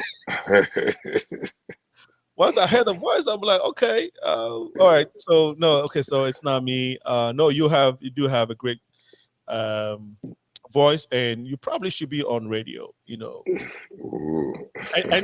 and do like a smooth a late night jam or smooth R&B kind of session for the ladies. You'll have a lot of following with the ladies. Play R&B, play love songs. Interestingly, I was doing a St. Jude Children's Hospital event, and there was NBC news anchors, and she said, "You sure you don't want to be in California doing some late show like you said?" I was like, I said, "I don't have any topics. I don't." She said, "They would create you one." I'm like, "Oh, yes, God." We'll create you one. We'll create you one. Okay. No, that's great. Thank you so much. You live in the city of Chicago? No, I'm in Cleveland area right now. So okay, all right, great. So Nicholas Paul, please tell us a bit about your background, and then we can get into why we are here today. Interesting. A friend of mine about 7 years ago introduced me to the founder of the Dusabo Heritage Association, which is Dr. Serge Pierre-Louis. Okay. And being Haitian, grew up in Haiti, so I never heard that story. And he sent me a couple of weeks ago, he sent me a book, which is about my cause. And after I read it, I'm like, what a fascinating story. And I start digging, and I'm like, no, this is true. And I find from Congress archives and other, I call it Google University these days, so to find out those are facts. And I was fascinated, so I start telling all my friends. And I start supporting the organizations for the first 3 years. After that, they said, well, you should join the board. And I did about 4 or 5 years ago, and now they elected me president. So I'm flattered to be part of that organization. And the key things about it, it's a well, important cause. It's not just to be there to recognize. I mean, what this man has done, it's fascinating for anyone today to see. I mean, it wasn't easy. You're talking about 1770s. Right. Right. No, thank you for sharing. And we, a lot of people just are now just getting to learn and find out these story about, Dusabo, Jean-Baptiste Dusabo, right? And are you working in tandem with Ephraim Martins and these other guys? Because I know they also started something, and actually Oh they yeah, started a movement that led to the Lakeshore the show Drive. being named. Yeah. Do you work with them? Yes, well, it's interesting, Mm. and we all separate organizations, Okay. but we'll all support one another. So Okay. when Martin came, we actually, yes, we supported because that was a well needed, just naming a street after the founder of Chicago. Right. Yes, and he support us. We support what he does. Yes, there's nothing, to me, it's like a small token Right. giving him a street after his name. Right. So, yes, they're doing good things, but we separate organizations. Yes. Okay. And we want to find out specifically what the Dusabo Heritage Association stands for. What is it? Well, it's the group of physicians, Haitian physician, Okay. in Chicago over 30 years ago, who sit down and learn about the Sabo. Mm. And they decide to explore it. One of them is still on the board. He's still the founder, Dr. Serge Pierre. If you go into our website, desaboheritage.com, you will see him founder and past president. Okay. And they create this group and doing some digging, and they start making a gala starting, 19 years ago. Mhm. But it was more like a small event, like 50, 60 of the good friends and physicians. Mhm. And we, they were fine with that. And the real story never really exceed outside of Chicago. Okay. So one of the few things that I've done is I said that story. It to me, I don't know how it doesn't. I mean, of course, I'm biased. I'm Haitian, but I don't know any kid who would read that story from any ethnic background for not to be fascinated, by it. Mm.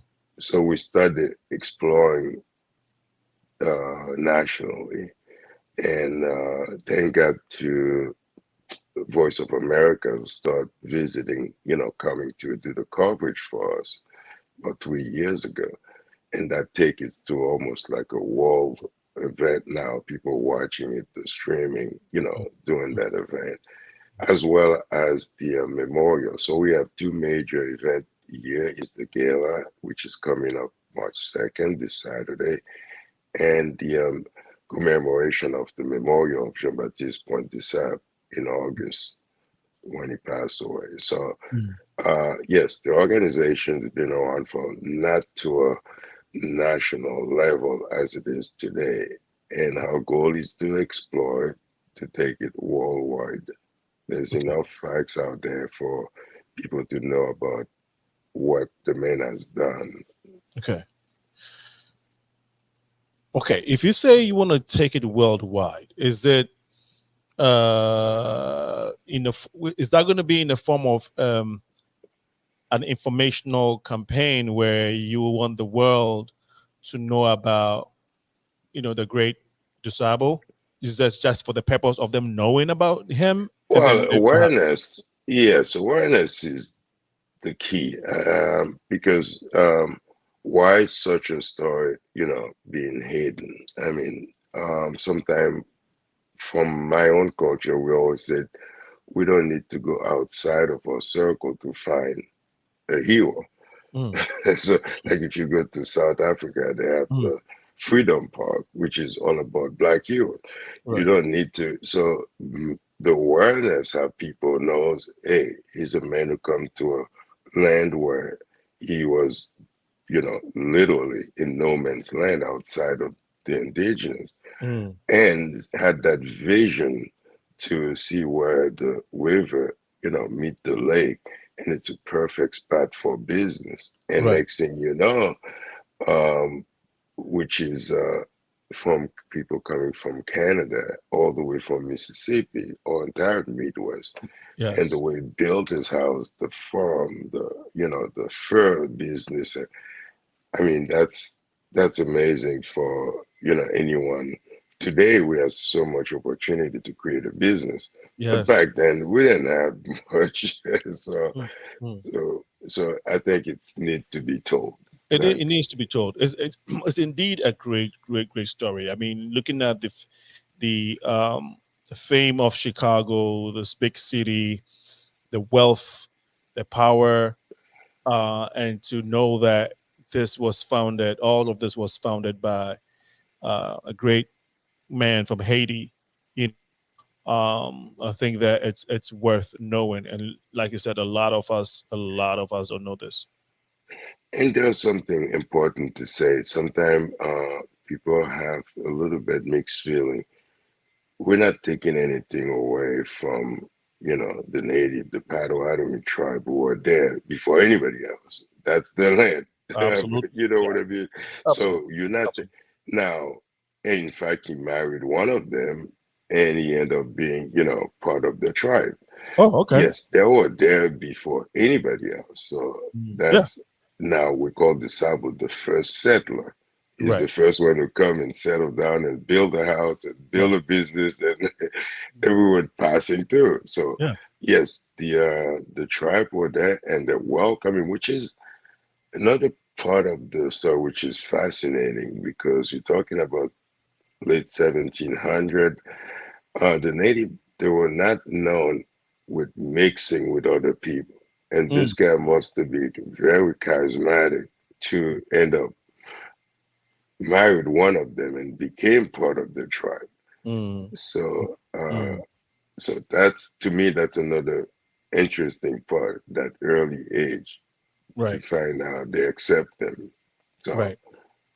How um I'll say, how huge is the membership of the uh, association? You said it was started in Chicago with a group of doctors, right? yes. You are in Cleveland, so I'm assuming you have membership across the nation. Actually, we do not have a membership. Interestingly, we have not created a membership. We had um, people who follow us. I mean, you will Okay. see the same individual come, and I look forward to see you as well. Saturday, you will see people Yes. from all over the country come to the event, but Oh, we do not have a membership. okay. Interestingly, this year we plan to start actually a newsletter on Okay. a quarterly level. Okay. So it's that's gonna be at least make it, you know, um, more interesting for people outside of Chicago to know Okay. what we're doing. Okay. So it's one of your goals as an association of the Sabo wanting to, so to speak, establish or maintain his legacy in the city of Chicago and elsewhere. Uh, are you working towards not just the name that he has for Lakeshore, not just the street being named after him, but are you looking at other monuments named after him, actually a statute, and these other things established in the city of Chicago? Well, by the way, my board member who recommended me to join you, I gotta give you credit. She's like, yeah, Nick, he does his homework, so I appreciate that. Sometimes you do some show and people don't, that's very well put. So I'm gonna tell her, give her kudos. So she told me, yeah, he does his homework. I'm like, okay, because that's sometimes you'd be surprised you're doing those people. So that's a very good point you made. Okay. Yes, in fact, we have a park Mm, for over 30 years, which is Mayor Harold Washington mhm, donated that piece of land. It's only 3.5 acres. At mm. the end of the river trail, you see that last piece of land down there, um, across from the DeSable Harbor. So It, that's where the it, it, future park. Is that south? Yes. Okay. So, so if you get up from Michigan Avenue, you go down the stairways. Right. So you keep going all the way to the end. Uh-huh. But the last piece of land on the left there, that's the future site of Okay. the DeSable Park. Okay. And one of our mission is to build a monument to put on the park. The city and the developer are, flipping the bills for the construction. But we are putting the monument of the Sam. And in addition to that, one of our goals is what else can we do in the city? I think there's a very, there's a need for a cultural center or what we call a community center under the name of the Sam. Right. Those are things which is benefiting the community, the public. It's educational, cultural, whichever you want it, because more and more we find the young generations moving away from cultural type of things. So right. That's our goal, to build a community center downtown Chicago. Right. Now, in addition to that, don't know if you notice, one of the greatest things we do in Chicago is the scholarship that the kids have. We have 20 per year at the UIC, University of Illinois, Chicago. Okay. So this is our third year. Next year, we're going to have the first graduate classes, and those are on full scholarship. So educational culture, yes. Yes, we want people to remember who he was, but not just for his name, but to continue, like you say, the legacy of what he started and continue itself. Right. Right. Are you going to push for a city holiday in his name? Yeah, my friend Martin, like you said, we kind of addressed that a few years ago. In fact, I don't know if you noticed that the Mayor Lightfoot did actually create the DeSable Day, which is March 4th, which is one of the reasons we always did the gala the very first Saturday of March. Right. So around that time, which is the DeSable Day. Okay. Will it be a holiday one day in Chicago? That would be really nice to have, to celebrate, everything he has done. Great. Before we talk about the fundraiser event itself coming up and how we will be able to support and everything, where are his? I'm sure he has children. I mean, his generation and stuff. Where are they? Are they all scattered in the country? Are they located in the city of Chicago? Yeah, when he left, I mean, he had two. He had a son and a daughter, but the son passed away. But the daughter, from what we understand, could be, they moved to Wisconsin, which is when actually this happened, passed away. Okay. So there was some disconnection there. We still have a historian try to track down, his ancestors and things. We haven't been successful at it, but we're still digging to find out. We know the son passed away earlier, so that we did know, but the daughter did live longer. Wow, and it's been difficult to locate her. Yes, and there's a great Native community down there in Wisconsin. We're trying to stay in touch with them as well to see if anything can. Every time a historian asks, we're like, no, we can't create anything. We don't have any, so we stay with what we know. It will be very sad if we can locate her, right, or locate any of his family members, like maybe brothers, cousins. Sure. Absolutely. Yeah. It would be great if we have it. We go to his the cemetery where he's buried down there. We see everything, but we can't find much information since then. So. Man, that's sad. But on that note, let's hear what's happening. When is the fundraiser What's the location? What are we expecting out of this? Yeah, the fundraiser, it's a way to first, I mean, get together with the community of Chicago and Okay. then update them what our mission, where we are, as well as showcase our students and scholarship. Right. And the university always have the one who exceed expectation, the high achievers, give them awards. So yes, the main reason is, a fundraiser. We doing it at the Palmer House Hotel in East Monroe, 17 East Monroe, Okay. starting on Saturday, March 2nd at 6 p.m. till 11 p.m. Okay. And I call it a major networking. It's not just that, because I find it quite interesting when people say, "Oh, I met such and such country or from this university." Kind of, yes, that's the beauty of the networking, the fundraising. You meet people from all universities out there, so you Right. see them all there, Right. and it's a great way to kind of get people together. So yes, it's more like a gathering than we call it a gala, but it is a major gathering. Like, Major gathering. Okay. And if there's some information on this, on how to attend the event, get tickets, how yes. do you go about it? Now, being today, believe it or not, my team just sent me today's the last day to get the tickets.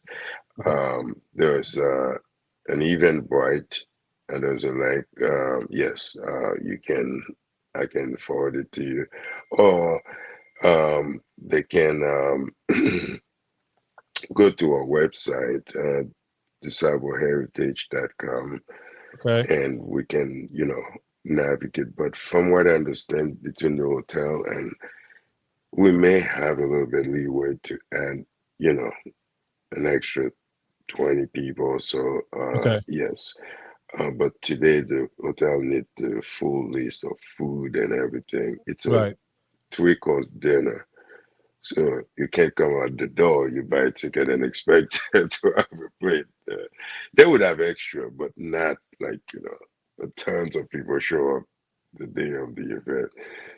So Apart from the talks, is there going to be some activities, like fun activities like music, performance? absolutely, absolutely. What we do, we try to get another part, which is when I read about your show and the diaspora connection. Yes. For example, every time we do it, we try to reach certain merchant and connect them to what we do. And it's amazing when they come back and they say, "Oh my God, I never had people buy my stuff from Chicago. They saw it at the DeSalle, Right. dealer." That's to us, that's another part of what DeSalle was doing, making Does. connection, people Right. do business. Right. There would be a lot of local or outside of Chicago too who donate the item for the silent auction. We Nice. have 50-50 raffles as well. Okay. And yes, we have a great guitar player from Haiti Haiti. Okay. named Claude Marcelin, Okay. traveling from Montreal to for the entertainment. And one gentleman who's actually on our board, Franz Dessous, is actually a DJ who plays several places. So yes, at the end of the evening, we're gonna have some fun where people can get together and learn about each other. So, Awesome. and our keynote speaker is a Yes. fabulous young lady too. Okay. She's a professor at University of Chicago. She's currently in the process of making Creole as a minor, which is never done in the U.S. First Wow. time. Wow. So I know sometimes people, I want to make sure like, yeah, it will be the first time. Yeah. So, Yeah. and she's determined. She will be, great. And people don't really know her until, Right. they will find out about her. Right. Is Dr. Jardine Elise, who will be Okay. our keynote speaker. Okay. And we have the city officials and things like that. Yes, absolutely. So City officials, is the mayor there or? the he's got his invitation, and we haven't. I don't think we officially get a response from his team yet. Okay.